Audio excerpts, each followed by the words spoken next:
investigation to locate, arrest, and prosecute those individuals who exploit children throughout northeastern Oklahoma. Joining me today are the leaders and officers who took part in the operation.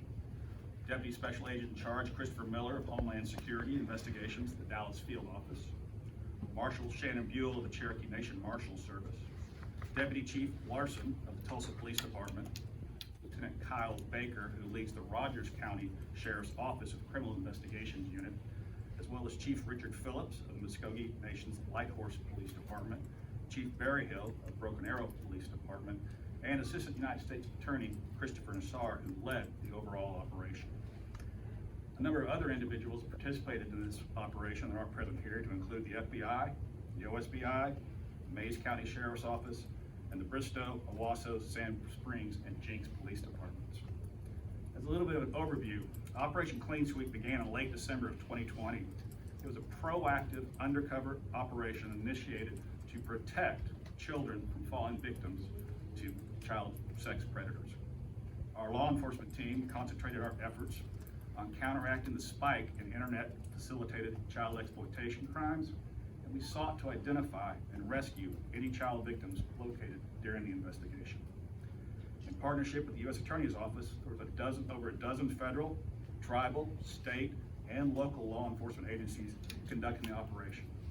It was a 4-month-long operation, arrested 33 defendants in 11 counties, 10 of the 11 counties within the northern district of Oklahoma.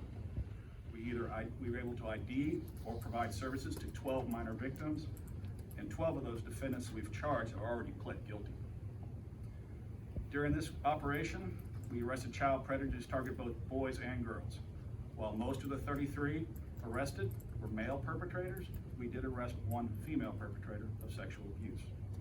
The defendants have been charged with everything from failure to register as a sex offender, to possession of child pornography, to distribution of child pornography, to production of child pornography. A full list of all the defendants charged can be found in the press package provided. A couple of examples of individuals.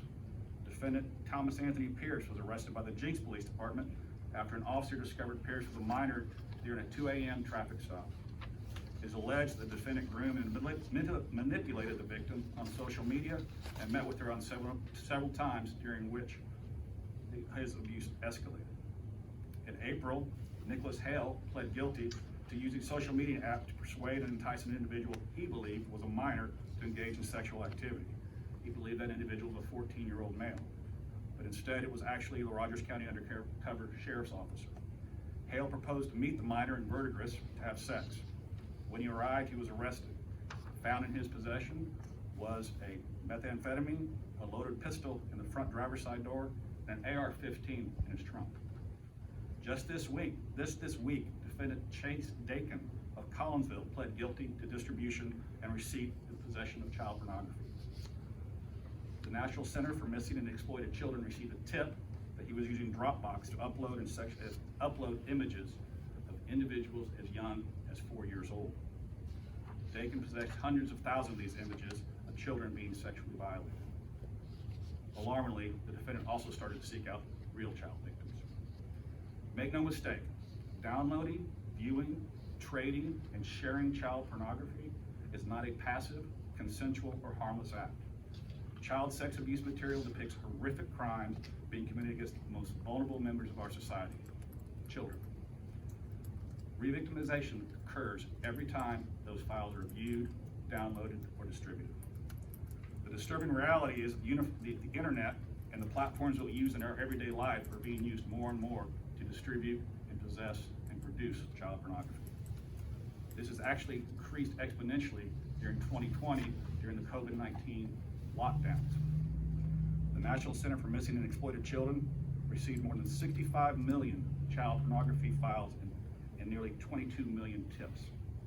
That's the highest numbers ever recorded, and a 28% increase from 2019. That rate is pretty dramatic. They received 22 million cyber tips in 2020. In 2014, they received 1 million.